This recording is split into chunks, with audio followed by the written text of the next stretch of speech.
अस्सलाम वालेकुम my YouTube family, कैसे हैं आप सब लोग। मैं बिल्कुल ठीक अल्हम्दुलिल्लाह और दुआ करती हूँ कि आप भी अपने घरों में सब सही है, सलामत हो।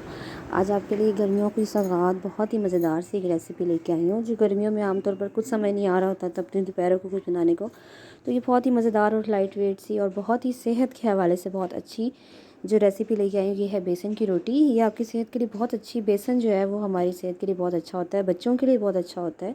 तो इसको हम कैसे बना सकते हैं। सबसे पहले मैंने लिया एक बड़े साइज़ का प्याज और उसको मैंने ना ऐसे बारीक बारीक सा काट लिया है। आपने इसको कोशिश करना है कि बिल्कुल बारीक बारीक सा कटे, क्योंकि जब हम रोटी को बेलेंगे ना तो जहाँ प्याज होंगे वहाँ से वो वहाँ फट सकती है रोटी।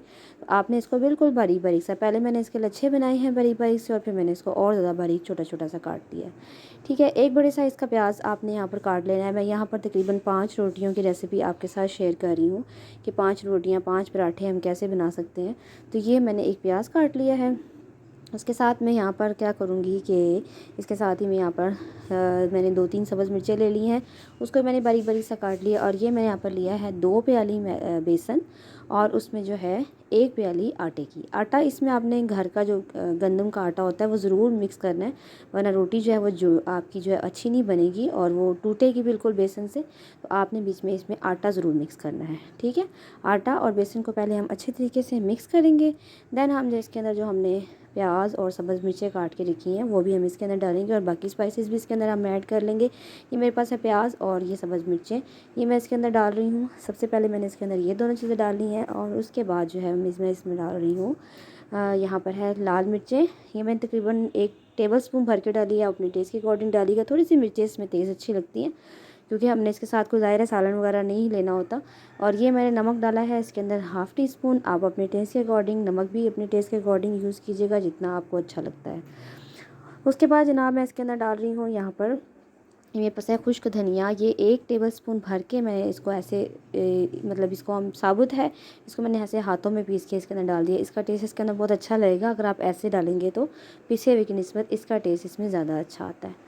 और इसके अलावा जनाब एक चीज़ सिर्फ और डलेगी, बहुत सिंपल से इंग्रेडिएंट्स से मैं ये इसको बना रही हूँ, बहुत आसानी से मैं इसको बना रही हूँ। बहुत ज़्यादा स्पाइसेस नहीं है। ये मेरे पास है ज़ीरा और ज़ीरा मैंने इसके अंदर 1 टीस्पून के बराबर डाला है।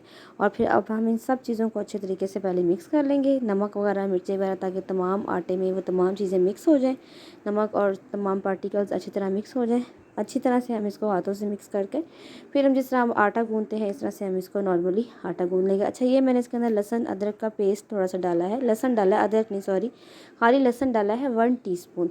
इसका ये ऑप्शनल है, आप डालना चाहते हैं तो इसको डाल लीजिए और अगर नहीं तो आप इसको स्किप भी कर सकते हैं। जब मुझे प्याज थोड़ा कम लग रहा था तो मैंने प्याज थोड़ा सा और डाल दिया इसके अंदर। तो ये अगर आपको अच्छा ज़्यादा प्याज अच्छा लगता है तो आप और ज़्यादा डाल सकते हैं। अब थोड़ा थोड़ा सा पानी डालकर आप इसको आटे की तरह से गूँध लें, जैसे हम नॉर्मली आटा गूँधते हैं और घर में रोटी पकाने के लिए हम वैसे आटा गूँध लेते हैं। ठीक है, थोड़ा थोड़ा सा पानी डालकर गूँधे, ज़्यादा पानी एकदम मत डालिएगा, वरना जो है वो आटा जो है वो पतला हो जाएगा और रोटी हमारी ख़राब हो जाएगी।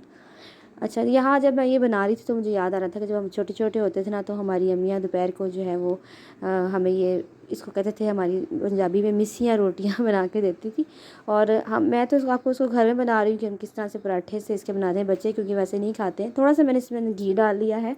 घी जो है ना वो इसके हमारी जो रोटी का कंसिस्टेंसी जो अच्छी बनाएगी आटे की। अच्छा, तो होता ये था कि जब अम्मी लोग ऐसे आटा गूँध के ना फिर हमें देते थे कि जाओ इसको तंदूर से बेटा लगवा के ले आओ। और हम छोटे छोटे होते थे तो हम ऐसे वो आटा गूँधा हुआ पराते उठा के जो अपने घरों तंदूरों पे जाते थे पास नज़दीकी।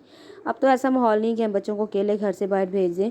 जब हम छोटे छोटे होते थे तो फिर ऐसे हम जाते थे और आराम से जनाब वहाँ तंदूर पे खड़े होकर रोटियां लगवा के लाते थे। और फिर अम्मी उसको हमें जो ये दूध की जो पतली लस्सी होती है ना, कच्ची लस्सी, उसके साथ हमें खिलाती थी। तो बचपन में ये बहुत मुश्किल लगता था। अब पराठे अच्छे लगते हैं, बच्चे खा लेते हैं। उस वक्त अम्मियों को तो बहुत पसंद था, हमारे लिए थोड़ा सा मुश्किल होता था, लेकिन ये सेहत के हवाले से बहुत अच्छी चीज़ है। फिर मैंने इसमें सब्ज़ धनिया थोड़ा सा डाल दिया और मैंने इसको तकरीबन 15 मिनट का स्टे दिया है।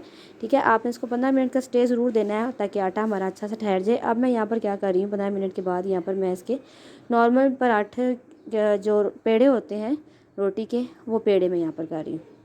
उसी साइज़ के थोड़ी सी रोटी जो है ना आम रोटी से मोटी बनती है। तो आपने ना इसको पेड़े जो हैं वो नॉर्मल साइज़ के करने हैं, जितनी आम रोटी बनाते हैं, छोटे नहीं बनाने हैं।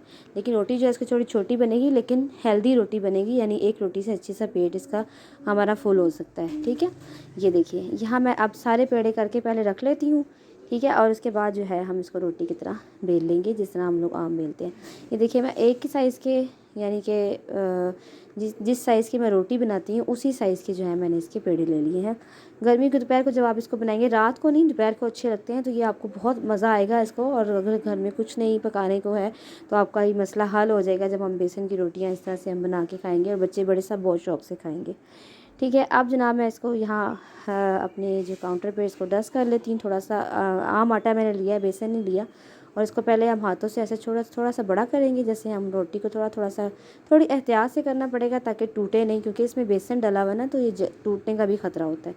बहुत ज़्यादा मुश्किल नहीं है, थोड़ा सा सिर्फ एहतियात से काम लेंगे तो आसानी से अच्छी सी रोटियाँ हमारी बन जाएंगी। ये देखिए, अब इसको आप बेलन से आराम से, बिल्कुल आराम से, इसको ज़ोर लगा के नहीं, थोड़ा सा आराम से जैसे इसको बेलेंगे तो ये रोटी हमारी अच्छी सी जो है वो बेली जाएगी।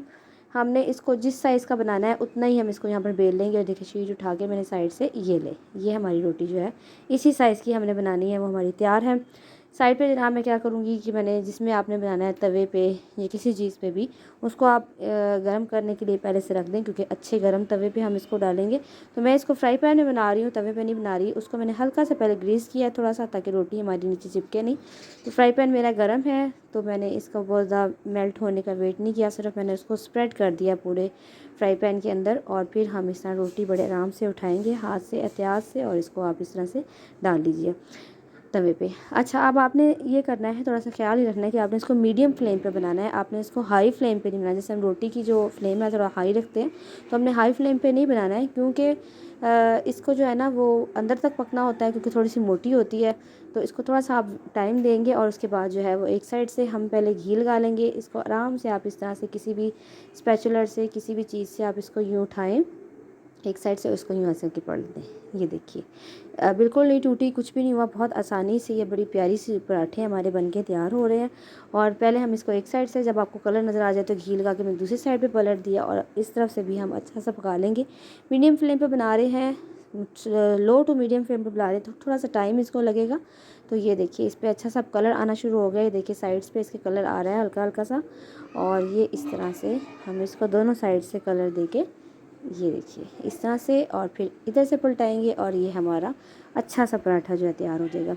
इसके साथ जो है वो हम लोग खा सकते हैं। आप इसके साथ दही की लस्सी मैंने बनाई थी, फीकी लस्सी दही की, और अचार के साथ और दही के रायते के साथ आप इन सब चीज़ों को खाएं, एंजॉय कीजिए। मेरी चैनल पर नए हैं तो मेरे चैनल को सब्सक्राइब कीजिए, मेरी वीडियो अच्छी लगे तो प्लीज़ लाइक कीजिए। अपना बहुत ख्याल रखिए, दुआओं में याद रखिए। अल्लाह हाफिज़।